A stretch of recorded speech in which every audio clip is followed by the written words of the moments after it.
What's up naman? Ito ay galing kay Brother Raymond Perales. Sabi niya, Bro JD, pakitanong po ni Father Darwin, Brad, akong mama dili kasimba kada Domingo. Kay wala man simbasad kada Domingo. Once a mantra ang simba sa amo probinsya. Okay ra ba siya mga lawat? Father Darwin? Unang-una, paano naman siya makasamba? Wala namang misa sa kanila at malayo sila. Kung imposible talaga yung pagsimba dahil sa distance, Brother Jando, valid po yan na rason, no? Pero kung malapit ka lang sa simbahan, no, at meron ka namang sasakyan at kayang-kaya mo, pero yung mga malayong-malayo, bro, merong mga bulubundukin, no? Example dun sa Mindanao, bro. So, once a month lang sila magmisa dahil kung ah, bababa sila, isang araw ang pag-travel, no? So, because of distance, bro, pwede yan, valid po yan. Pero kung malapit ka lang at nandito ka sa sentro, at pwede mo makatravel ka naman, hindi naman impossible ang pag-travel, mananagot tayo sa Panginoon dyan. Mm. At ang official teaching ng simbahan, di ba? Once a year, at least maka-receive ka ng communion. Pero sa mga ano po 'yon, no? Sa mga malayo po 'yon, posible ang pag-travel, yung layo ng agwat ng lugar, ang layo sa pinakamalayo na lugar. So, pwede naman natin matanggap ang Diyos sa pagbabasa ng Biblia. At nandito naman tayo, may online naman tayo, pwede din sila manood, no? At para din nagsasamba sila, no? So hindi naman magkatulad yung ano natin, Brother Jando. Merong iba nga ay mga kasamaan kong pari, Brother Jando, ay ilang ilog pa ang tatawirin nila bago pa sila makarating sa isang lugar, no? So, kalahating araw, naglalakad sila, Brother Jando, no? So, hindi makatulad yung distansya natin, Brother Jando. At meron din mga lugar, Brother Jando, na hindi talaga madadaanan kahit motor, no? So, kung ganun yung mga kondisyones, we are not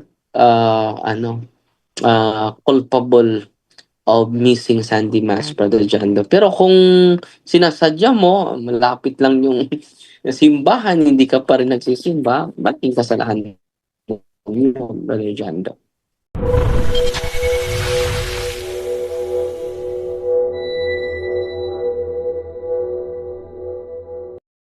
Punta naman tayo, dito naman tayo ngayon sa nakaresan sa Zoom ulit, Ma'am Amira. Ma'am Amira, good evening. Hello. Hello. Hello, Jando. Marinig mo ko? Yes, hindi ko lang Yes, makita yung salamat. mukha. Thank Hindi ko lang you. makita yung mukha mo, te. Saan po ang camera dito? Nag-ask ako to start video, approve lang. Hindi man nakaano dito. Wala. May lumabas sa screen mo? Ask to start Walang video. lumabas. Yung photo is coming. No, nothing. Ano lang. Sharing a sounds lang, Mafi. Wala. Wala talaga. Sige, go ahead na, te. Go ahead, tanong mo, te. Meron pa Okay. tayong Ang tanong ko 14 kay Father minutes and Darwin. 24 seconds. Sige, go ahead, eh.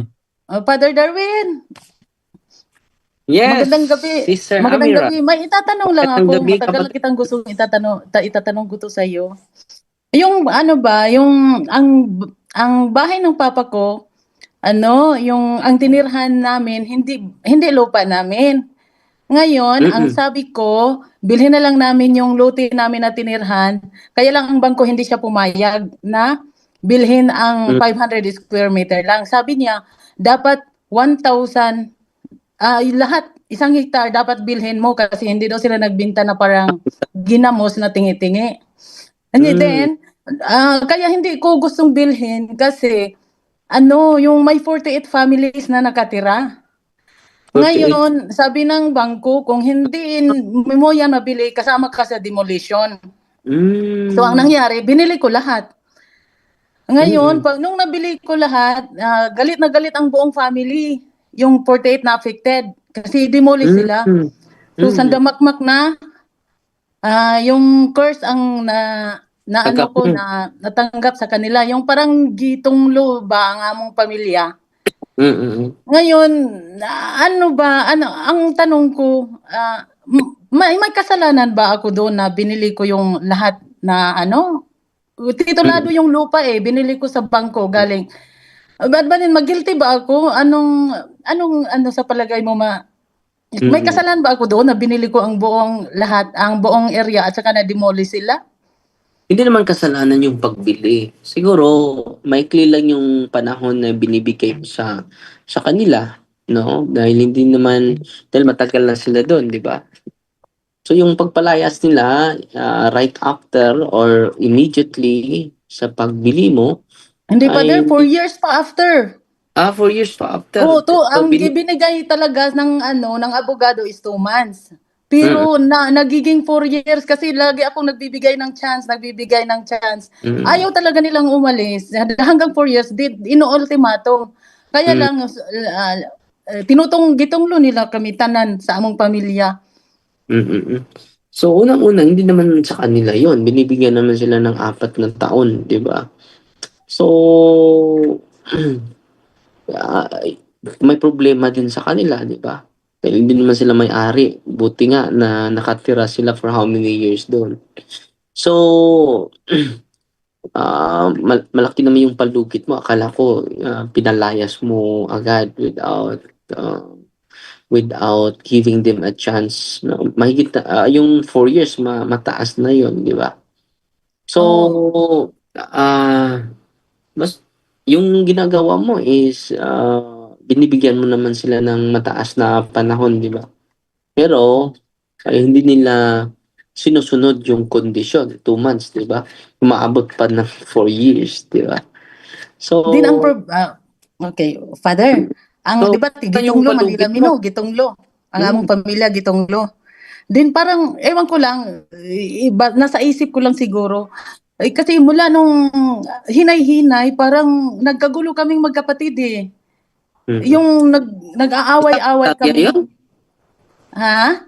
Isang hektarya or 1,000 square meters lang? Isang hektarya, Father, ang pinabili sa bangko. Ayaw ng bangko na ibili kasi yung 500 square meter. Dapat isang hektarya daw bilhin ko. So, binili ko na lang. So, Ngayon, kaya nagigilty ako na tumalab kaya yung mga tunglo nila, Father. Kaya parang ang gulo na namin, Father. Kaya binili ko yung lupa for the whole. Ang purpose ko, para sa aming family na so maligal na yung pagtira namin. 48 ka mga tao. 48 ka family na tao, families. Nawala na sila doon. Pero nilipat sila ng gobyerno, nilipat sila sa relocation area. Kasi ang sabi nga ng gobyerno, hindi nyo lupa yan, may titulo yan, bakit kayo nakatira dyan? Totoo. Kaya lang, ano kaya yun? Yung nakaguluhan ba ng pamilya namin, isa din yan sa rason na yung parang hindi na kami nagkakaintindihan magkapatid. Parang nahati kami, Father ba, 10 kami.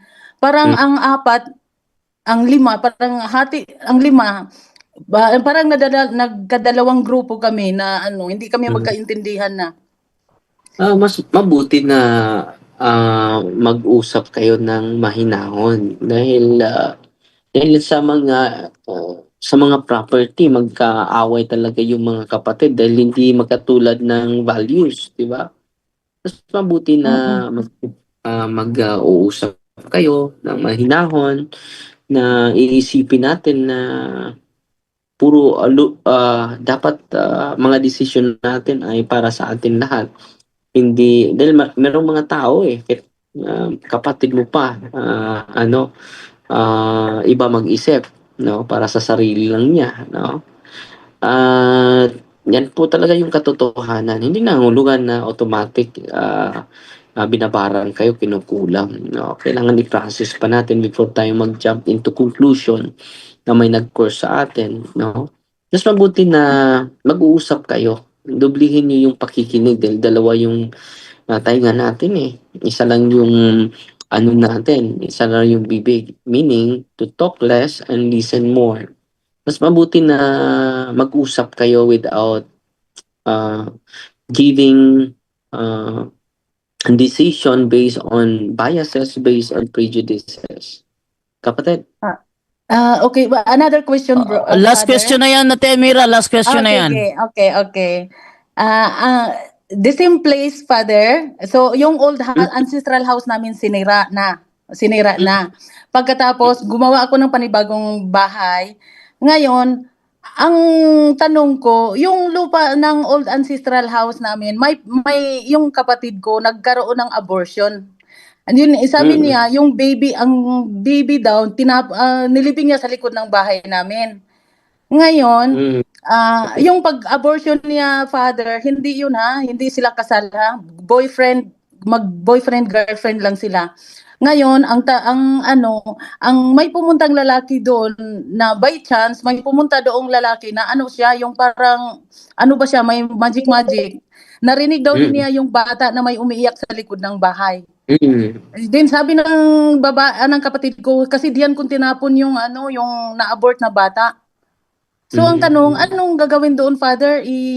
Sinong i-pray or anong gagawin doon? Una, mag-umpisal yung yung pagsisihan niya yung mga kasalanan niya, and then magsagawa kayo ng deliverance, ipa-bless niyo sa pari yung lugar dahil maging infested yan eh. Yung Dahil lupa mismo na, wala nang bahay lupa na lang. so deliverance yung yung lupa, and then ipa-bless sa pari po. Kung hindi man mag-deliverance yung pari, ikaw may-ari ka dun eh. Magsagawa ka lang ng spiritual preparation, at yung mga sasali dun magsagawa ng spiritual preparation. Mas mabuti ipa-bless sa pari. Kung hindi mag-deliverance yung pari, sa'yo naman yung property, pwede mo i-deliverance, no? Pero pag kailangan after deliverance, ipa-bless talaga sa kanya. Dapat ipa-bless. Sige And po, then, Father. Salamat sa sagot. Totoong confession, genuine confession po, kapatid. Okay. Sige, Father. Thank you. Thank you, Jando. Ma'am. Okay. Thank you, Mama Mira.